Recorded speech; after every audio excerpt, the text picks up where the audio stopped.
Tutakuwa tunajadili demokrasia ama haki za demokrasia za mwananchi katika taifa hili la Kenya. Zinaanzia wapi? Zinaishia wapi? Je, ukiwa mwanachama aliyesajiliwa katika chama cha kisiasa, haki zako zinaimarika katika kusimamia ule uongozi uliopo ama ule utawala uliopo? Na tumekuuliza, je, wewe ni mfuasi au mwanachama aliyesajiliwa katika chama cha siasa? Kache Mwamure kutoka Mtwapa anasema yeye ni mfuasi. Mwago Mathia anasema mimi ni mwanachama wa Jubilee Damu, ni njia ya kujitambulisha kisiasa kutoka kwa Wanyororo.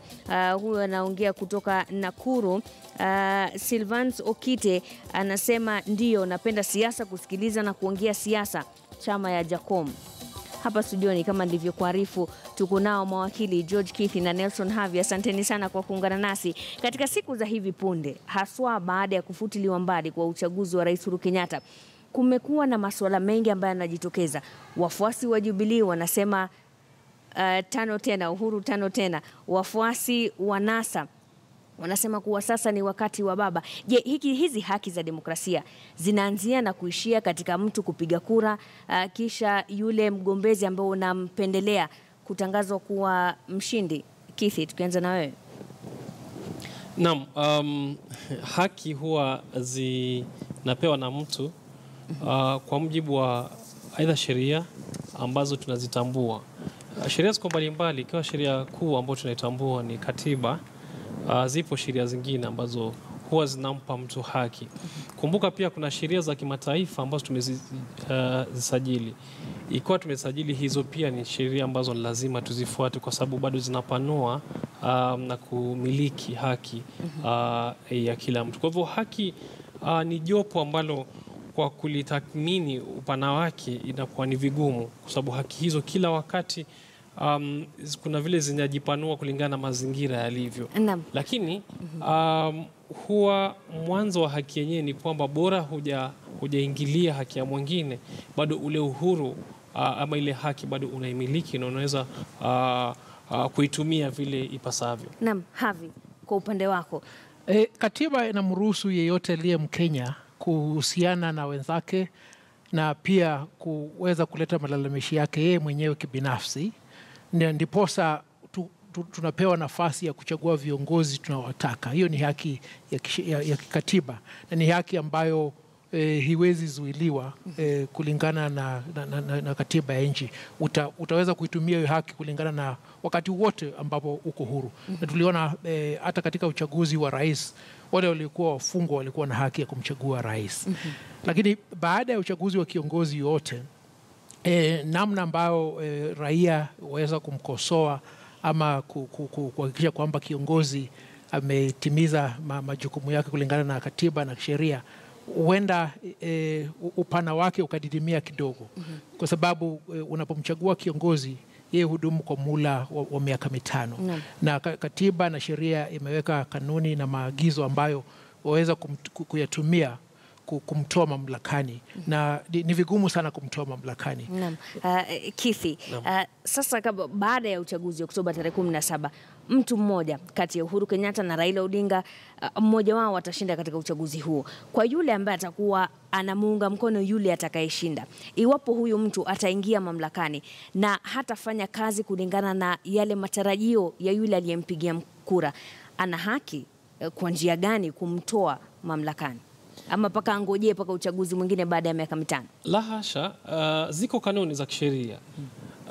Kumbuka kwamba zoezi la uchaguzi ni moja tu ya njia ambazo tunaweza kutathmini haki zetu na pia kupeana sehemu zetu, ni vipi tunataka kuandikisha mkataba wetu vile tutakavyoongozwa.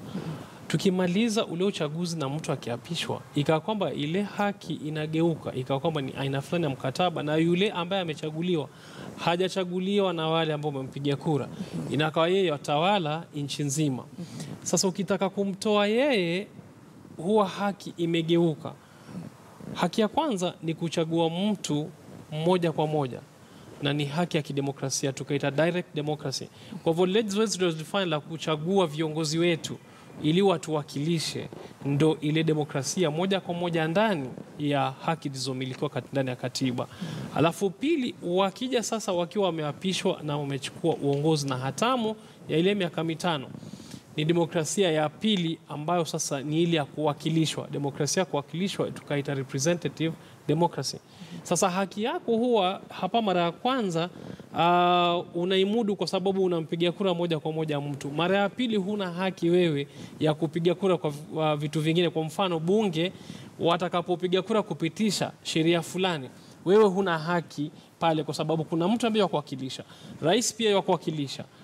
Gavana pia kuwakilisha, spika pia kuwakilisha. Kwa hivyo ikawa kwamba ni jopo lingine la watu ambao wamechaguliwa wanatimiza haki zetu, lakini kwa sababu wanatuwakilisha hatuwezi sisi kuwa na semi ambazo tungekuwa nazo iwapo ingekuwa jopo letu sisi kuongea. Naam, Havi, katika hilo swala kuwa kuna wale ambao wanatuwakilisha, iwe ni katika bunge la taifa ama iwe katika bunge la seneti ama mabunge ya kaunti. Je, wananchi ambao wanawakilishwa tuseme na mbunge wa Nyeri town tuseme, waseme kuwa yule aliyechaguliwa hatujaridhishwa na jinsi ambavyo anasimamia serikali.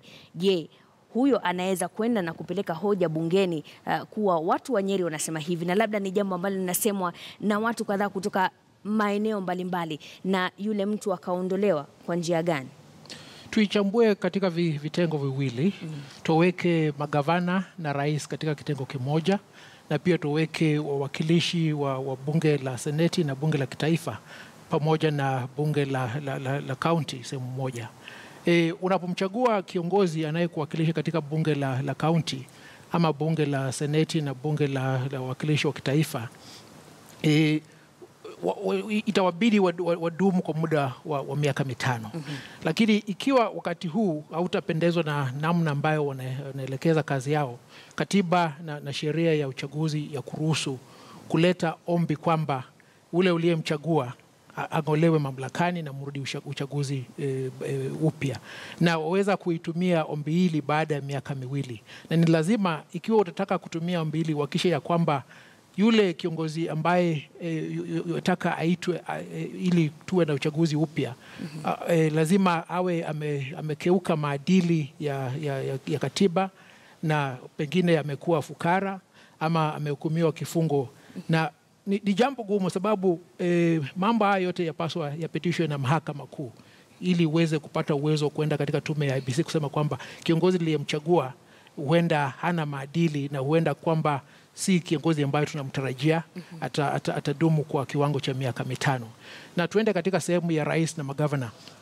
Unapomchagua mwakilishi wako katika bunge la county, ni jukumu la ule uliyemchagua kuhakikisha kwamba gavana aliyechaguliwa nanyi yoweza kufanya kazi yake kulingana na katiba na sheria inayozingatia namna ambayo kaunti yapaswa kuendeleza. Na ikiwa yule governor huenda akakuwa na dosari yote, ni wale wawakilishi ambao wako na haki ya kumchunguza, na ikiwa kwamba watathibitisha ya kwamba yopaswa atimuliwe mamlakani, basi waweza kufanya hivyo. Naam, katika hilo swala nyote mnasema kuwa ni vigumu mara mtu anapoapishwa kuweza kubatilisha ule ushindi wake ama ule uongozi wake. Sasa katika hilo swala, yule mpiga kura ambaye ni mwanachama aliyesajiliwa katika chama fulani cha kisiasa ana uwezo zaidi kuamua wale viongozi ambao watasimama katika maeneo mbalimbali kumliko yule ambaye ni mfuasi tu lakini hajasajiliwa katika chama. Kifi? Na mizani ya kura ni moja. Tuseme kwamba kura moja ndo ikawa na mtawalia akiongezwa na kura zingine mpaka zikasema nani alipita. Kwa hivyo wewe ukiwa mwanachama wa chama fulani ama huko katika chama fulani, si kusema kwamba kura yako ina mizani zaidi kushinda wale wengine. Kura yako ni moja, tunahesabiwa kama moja. Aidha pia ni kwamba kama uchaguzi ushafanyika na yule ambaye wewe ulikuwa unamtarajia na ulimpigia debe na ukawa wataka apite na akapita, hilo huwa ni jambo limeishia hapo hapo. Akijanza uongozi, utawala wake ni utawala wa kwa kila mtu, wale ambao wamempigia kura ama wafuasi wake, na pia wale ambao si wafuasi wake. Kwa hivyo utangamano ule unaishia wakati, ama ile tofauti ile inaishia pale pale kwa kwamba mtu ameapishwa na amechukua hatamu. Naam. na baada ya hapo ikawa kwamba uongozi wake utakuwa uongozi wa kila mtu, kujaribu kuunganisha kila mtu na maendeleo atakuwa kila mtu. Kwa mfano ukileta barabara, ukijenga maji ya mabwawa, huwezi sema wale wafuasi wangu watakunywa haya maji, wale ambao hawakunipigia kura basi wasinywe haya maji. Huwezi kuwa na tofauti hii. Naam, nimeuliza hilo swali haswa kutokana na yale zile haki na majukumu za wanachama katika vyama mbalimbali kilinganishwa na yule ambaye si mwanachama ama hajasajiliwa katika chama fulani cha kisiasa. Hebu tuweze kuangalia baadhi ya haki na majukumu kwa wale ambao waliosajiliwa katika chama cha ODM. Kipengee cha 5.2 katika haki za mwanachama zinasema kuwa mwanachama anaweza kumkashifu mwanachama, kiongozi ama sera, mipango au shughuli za chama. Pia anaweza kupokea nakala za stakabadhi za chama kama vile katiba ya chama, maelekezo ya wanachama, sheria za uteuzi na taarifa kuhusu matawi ya chama. Kipengee kuhusiana na majukumu kinasema kuwa mwanachama lazima azingatie maadili, kanuni za maadili ya chama na kutii maamuzi ya viongozi wa vyama. Tukiangazia sasa chama cha Jubilee katika kipengee cha 4 kuhusiana na wanachama, kila mwanachama chini ya idhini ya katibu mkuu ana haki ya kukagua katiba, sajili, manifesto na stakabadhi za fedha. Katika kipengee cha 5 kinachofungamana na kufutiliwa mbali kwa wanachama, sehemu ya 1C inasema wanachama unaweza kufutiliwa mbali iwapo mwanachama atavunja kanuni za maadili ya chama, na kipengee cha 16 kuhusiana na kanuni za maadili zinasema kila mwanachama atafuata kanuni za maadili ya chama na hatajihusisha na utovu wa maadili kama kuhusika katika ufisadi wa mali ya umma, kuhusika katika ubaguzi wa watu kwa misingi ya rangi, kuchochea watu kuhusu chama. Viongozi wote wa chama watajifunga kwa kutia saini kanuni za maadili ya chama. Havi, ukiangalia haya maadili ya chama, unaweza kutenganisha yule kiongozi ambaye anaongoza kupitia chama cha Jubilee ama yule anayeongoza kupitia chama cha ODM na yule mpiga kura ambaye si mwanachama wa chama chochote cha kisiasa. Ni yupi ana nguvu zaidi ya kuhakikisha kuwa yule kiongozi anafuata maadili sio tu ya katiba ya kitaifa bali pia katiba za vyama? Huenda mwanachama wa vyama ambavyo vimewachagua viongozi hawe na uwezo mkubwa wa kumkosoa kiongozi kuliko yule ambaye si mwanachama. Kwa nini niseme hivi? Ukitizama katiba, msingi wa demokrasia katika katiba yetu ya Kenya unazingatia vyama vingi. Uchaguzi wote wazingatia vyama. Na kwa mfano, ikiwa kiongozi fulani alichaguliwa kwenda bungeni, ama alichaguliwa kuwa gavana, ama alichaguliwa kuwa seneta na chama fulani, na sizingatie kanuni na maadili ya chama kilichompeleka bungeni, huenda chama kikampokonya nafasi ya kuwa mwanachama, na anapopokonywa nafasi ya kuwa mwanachama, basi itakuwa vigumu yeye kuweza kuelekeza kazi yake akiwa bungeni. Na tumeona hapo awali kama mwaka uliopita chama cha ODM kiliweza kusema kwamba kuna wabunge fulani ambao huenda wanaegemea sehemu ya Jubilee ambatani na maadili ya ODM, na tunawapokonya nafasi ya kuwa wanachama, tutawapa kichapo, hawataweza kuhusishwa na mambo yote ya vyama. Na ukiona hivyo kwamba ikiwa jambo hili lingepelekwa kwa umbali, wale viongozi wangeweza kupokonywa nafasi ya kuwa wawakilishi bungeni. Naam. Kithi, tukimalizia nitakupa nafasi uweze kutufungia sehemu yetu ya mdahalo hii leo. Katika hizi kanuni ambazo tumeweza kuziangalia za vyama hivi viwili, hatujaweza kuangalia vyama vyote vya kisiasa humu nchini.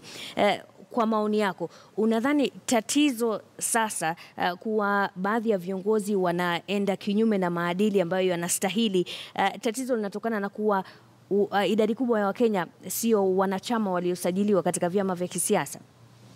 Naam, nadhani kwa sasa, tuseme siasa sasa ni kwamba Wanakenya wengi ama Wakenya wengi wana maadili ya kuegemea upande fulani, aidha kwa sababu ya hali ya siasa ilivyo, wengi wao wakiwa ni wafuasi na wengine pia wakiwa si wafuasi. Lakini kumbuka kwamba demokrasia ya vyama lazima ikithiri kwanza zile hisia ya chama na maadili, kuwe kuna utofauti wa maana, ili mradi kwamba wewe kama sera zako kwa mfano ni za Jubilee, iwe kuna ule utangamano na utofauti wa kuonekana na wadhati na ule wa dhidi ya ule wa upinzani ama wa NASA. Lakini tofauti hiyo haiwezekani. Tumeona kwamba hawa viongozi wetu pia wakawa ni vigeugeu. Leo watakuwa NASA, kesho watakuwa huku. Wale wa Jubilee tushaona hata wengine leo ama jana wamevuka upande mwingine. Kwa hivyo inaonekana kwamba sera zetu na ile heshima ya siasa ya vyama haijakithiri, na ni kanuni ambazo bado tunaenda kuzizoea.